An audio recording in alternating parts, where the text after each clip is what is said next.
皆さん、こんにちは。優しい日本語ポッドキャストの時間です。たけしです。皆さんは日本のお弁当と聞くと何を想像しますか？白いご飯の上に梅干しが一つ乗っている日の丸弁当でしょうか？それともタコの形をした赤いウインナーや可愛いキャラクターの形をしたおにぎりでしょうか？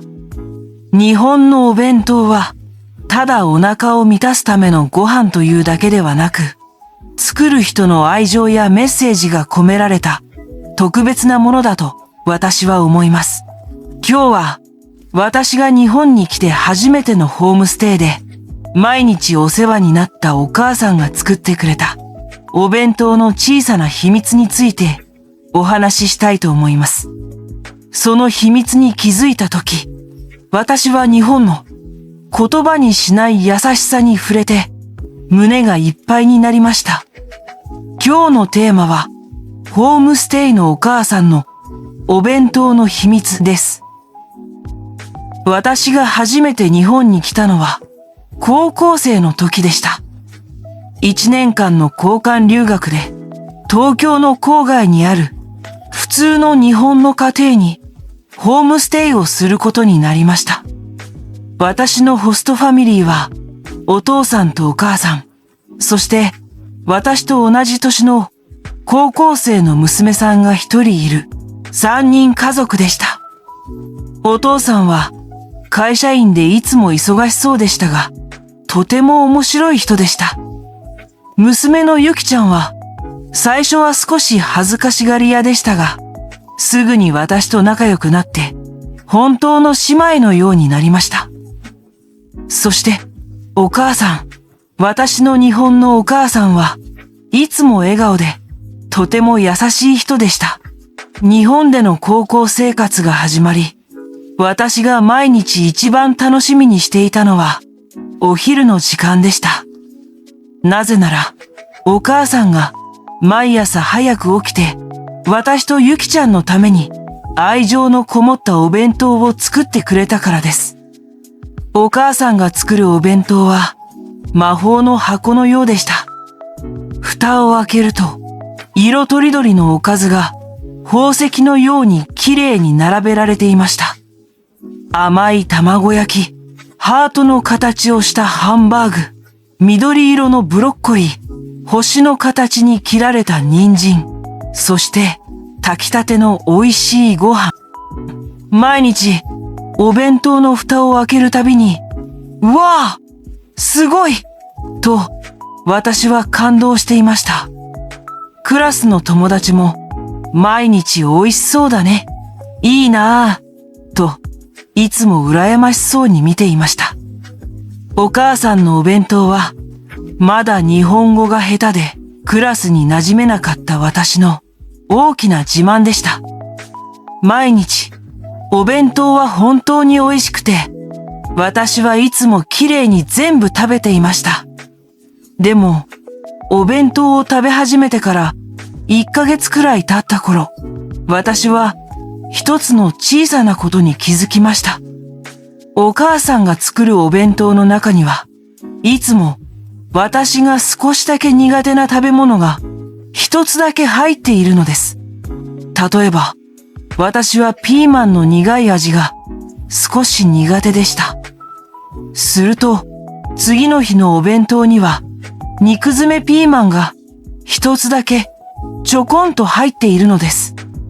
また、私がひじきの煮物のちょっと変わった食感が苦手だというと、数日後のお弁当の隅っこに卵焼きに混ぜられたひじきが少しだけ入っていました。最初は偶然かなと思いました。でも、それは偶然ではありませんでした。お母さんは私がこれはちょっと苦手かもと夕食の時に言った食べ物を必ず覚えていて、数日後のお弁当にほんの少しだけ形や味付けを変えて入れてくれていたのです。量も私が嫌いにならないように本当に一口か二口で食べられるくらいの小さな量でした。どうしてだろう。私が苦手だと知っているのに、どうしてお弁当に入れるんだろう。私は少し不思議に思いました。でも、お母さんが私のために一生懸命作ってくれたお弁当です。残すわけにはいきません。私は勇気を出して、その苦手なおかずをパクリと口に入れました。不思議なことに、お母さんが味付けを変えてくれたピーマンは前よりも苦く感じませんでした。卵焼きに入ったひじきもとても美味しく感じました。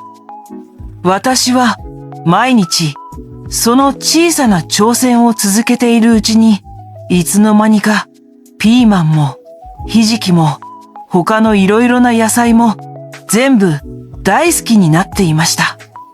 ある日の夜、私は勇気を出してお母さんに聞いてみました。お母さん、どうして私が苦手なものをいつもお弁当に少しだけ入れるんですか？すると、お母さんはいつもの優しい笑顔でこう答えました。あら、気づいてたの。ごめんね。嫌だった？いえ、嫌じゃないです。でも不思議で。お母さんは少し考えてから優しく話し始めました。食べ物の好き嫌いが多いと人生の楽しみが少しだけ減っちゃうと思うのよ。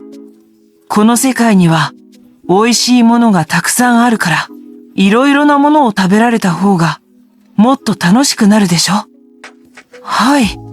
でも無理やり食べなさいって言われたらもっと嫌いになっちゃうわよね。だからほんの少しだけあなたが気づかないくらい美味しく料理してお弁当に入れてみたの。もしそれで一つでも苦手なものがなくなったらお母さんは嬉しいなって。これはお母さんの小さな秘密の作戦よ。そう言ってお母さんはいたずらっぽく笑いました。私はその言葉を聞いて胸が熱くなりました。お母さんはただ私のお腹を満たすためにお弁当を作っていたのではありませんでした。私の健康のこと、そして私のこれからの人生がもっと豊かで楽しいものになるようにと、遠い未来のことまで考えてくれていたのです。お弁当箱の中のあの一口サイズの苦手なおかずは私を困らせるためのものではなくて、お母さんからのもっと世界を楽しんでねという言葉のない愛情のこもったメッセージだったのです。お弁当のこれが秘密でした。日本での1年間の留学生活はあっという間に終わりました。国に帰る日、空港で私はお母さんとゆきちゃんと抱き合って涙が止まらなくなるまで泣きました。今でも私は時々あのホームステイの日々のことを思い出します。そして自分でお弁当を作るときには必ず彩りが良くなるようにいろいろな野菜を入れるようにしています。お母さんが教えてくれたあの秘密の作戦を思い出しながら、あの小さなお弁当箱は私に日本の家庭料理の美味しさだけでなく、言葉にしなくても伝わる深い愛情の形を教えてくれました。それは私の人生にとって何よりも美味しくて温かい最高の贈り物でした。それでは今日の優しい日本語ポッドキャストはここまでです。また次回お会いしましょう。さようなら。